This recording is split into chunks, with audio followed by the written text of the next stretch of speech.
Hello students, मैं परमेश दीक्षित एक बार पुनः आपके साथ चैप्टर 15 के एग्जाम्पल 5 की बात करेंगे। हम इम्पोर्टेंट एग्जाम्पल है, ध्यान से देखना। 2 प्लेयर्स संगीता एंड रेशमा, 2 खिलाड़ी हैं Sangeeta and Reshma, play a tennis match खेल रहे हैं। It is known that probability of Sangeeta winning the match. अब हमें संगीता के मैच जीतने की प्रोबेबिलिटी ये है, तो what is the probability of Reshma wins the match. बेटा एक बार बताओ, जब संगीता के जीतने की प्रोबेबिलिटी ये है तो संगीता हारेगी तभी तो रेशमा जीतेगी। नहीं आया समझ में? ध्यान से समझना, क्वेश्चन समझो है भाई। अब हमें दिया है, गिवन है प्रोबेबिलिटी ऑफ संगीता विन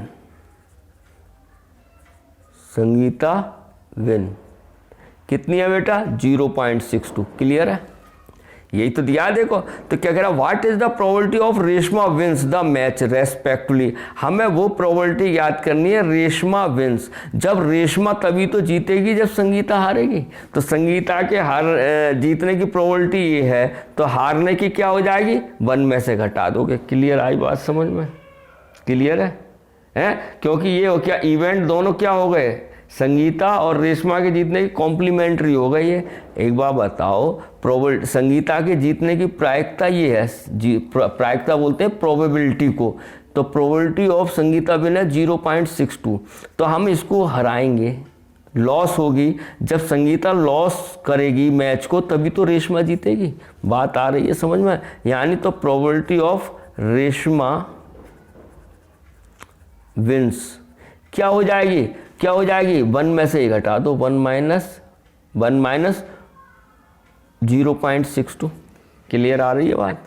यानी कि जब रेशमा तभी तो जीतेगी जब संगीता हारेगी, और संगीता के जीतने की प्रोबेबिलिटी कितनी है? 0.62। 1 में से घटा दो तो हारने की प्रोबेबिलिटी हो गई, तो इसे घटा दो, कितना आ जाएगा? फिर से टगाओगे तो घटाते ऐसे हैं 1.0 और 0.62 ऐसे लिख लो। 0 लगाओ बच्चा 8 और यहाँ 3, यानी कि 0.38। यही क्या हो गया आंसर। क्लियर आया? फिर मैं बता देता हूँ। ये कह रहे हैं 2 प्लेयर्स हैं, टेनिस खेल रहे हैं 2 प्लेयर, संगीता और रेशमा। संगीता के जीतने की प्रोबेबिलिटी ये है, तो हमें रेशमा के जीतने की प्रोबेबिलिटी याद करनी है। बेटा रेशमा तभी तो जीतेगी जब संगीता हारेगी, तो रेशमा विंस कब करेगी? जब संगीता हारेगी। और जब हारने के लिए क्या करेंगे? जीतने की प्रोबेबिलिटी ये है, 1 में से घटा दो तो वो हारने की हो जाती है, क्योंकि हम जानते हैं PE plus PE not equal to कितना होता है? 1। अरे यानी कि ये probability of event plus probability of does not event equal to 1। ठीक है, किसी प्रोबेबिलिटी के होने की, इवेंट के होने की घटना है, वो प्रोबेबिलिटी और ना होने की प्रोबेबिलिटी का सम 1 होता है, तभी तो इधर जाके ये माइनस हो जाएगा, तभी तो ये 1 में से हमने क्या कर दिया? जीतने की प्रोबेबिलिटी घटा दिया, तो वो हो गई हारने की प्रोबेबिलिटी। और जब संगीता हारेगी तो रेशमा क्या हो जाएगी? विन हो जाएगी। यही आंसर हो गया। क्लियर है? बस समझने वाली बात है इस क्वेश्चन में। आप अब ये देखो, Savita and Hamida are friends, what is the probability that both will have different birthday the same birthday ignoring a leap year. Leap year नहीं है, यानी कि एक साल में 365 दिन होते हैं। ठीक है, लीप ईयर हो जाता है तो एक दिन बढ़ जाता है। आपको मालूम है, हर साल में हर 4 साल बाद 29 फरवरी पड़ती है, 29 फरवरी, तो उसे लीप बर्स बोलते हैं। एक दिन बढ़ गया तो ये हमें लीप बर्स नहीं मानना, हमें ये मानना है 365 दिन के ही तो दिन होते हैं। बात समझ में आ रही है? ठीक है। अब बेटा एक वो बताओ, जब 365 दिन होते हैं साल भर में, अब उसमें what is the probability that both will have different days. अब डिफरेंट डेज बर्थ होगी तो 365 में से मान लो एक दिन किसी की, एक दिन पड़ गई सविता की, तो इसका मतलब एक दिन छोड़ के 364 दिन किसी की भी पड़ सकती है। एक ही दिन तो पड़ेगी बर्थडे, ये तो है नहीं सब दिन बर्थडे आए। आपकी बर्थडे साल में एक ही दिन तो आती है, एक ही तारीख को, तो हमने मान लिया एक दिन पड़ रही है, मान लो। बात समझ में आ रहा? ठीक है, ठीक है। तो फर्स्ट पार्ट हम देखते हैं, डिफरेंट बर्थडे यानी डिफरेंट दिन पड़ती रहती है, डिफरेंट डेज आए मतलब उनकी बर्थडे आपकी। ठीक है, तो फेवरेबल आउटकम्स कितने हो जाएंगे डिफरेंट डेज के लिए? तो हम यहाँ लिखेंगे प्रोबेबिलिटी ऑफ डिफरेंट, बिल्कुल इजी है, डेज, डिफरेंट बर्थडे लिख दो, BIRTH, बिल्कुल सेम है बेटा, डरना नहीं है। अब बेटा वो बताओ, 365 दिन है, बर्थडे तो एक ही दिन होगी, तो फेवरेबल कितने हो गए, 364 ही तो हो गए, और पॉसिबल कितने हो गए, 365, यही आंसर हो गया।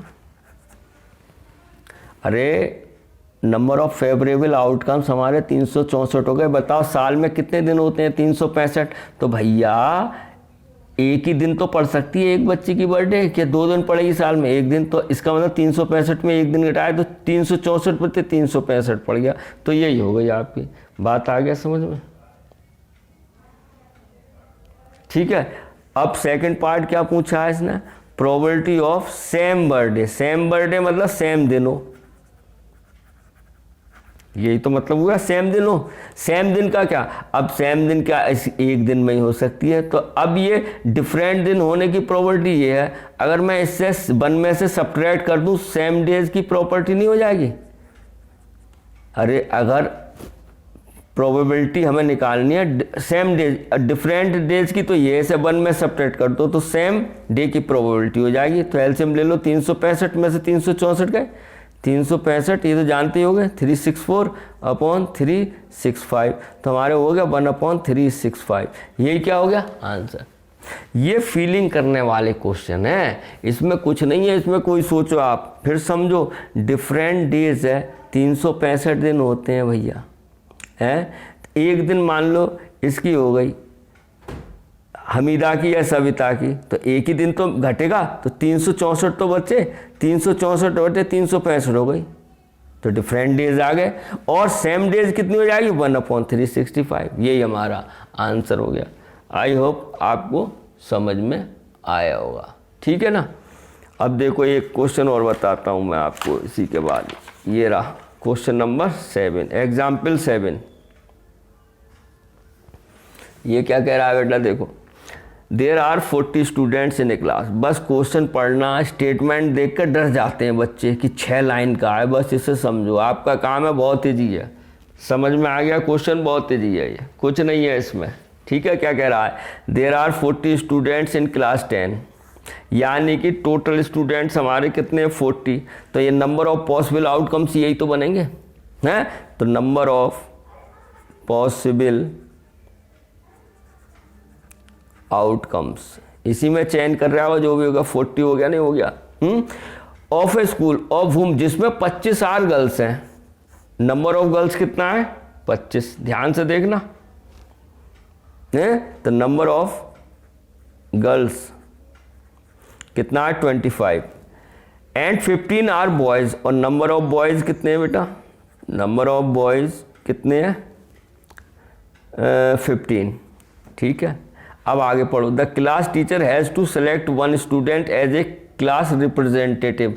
भाई इसमें से एक स्टूडेंट को क्लास रिप्रेजेंटेटिव के लिए टीचर चयन करेगा। She write the name of each student on a separate card, नाम लिखता है हर स्टूडेंट का, the cards being identical, then she puts cards in a bag and stirs them thoroughly, she then draws 1 card from the bag.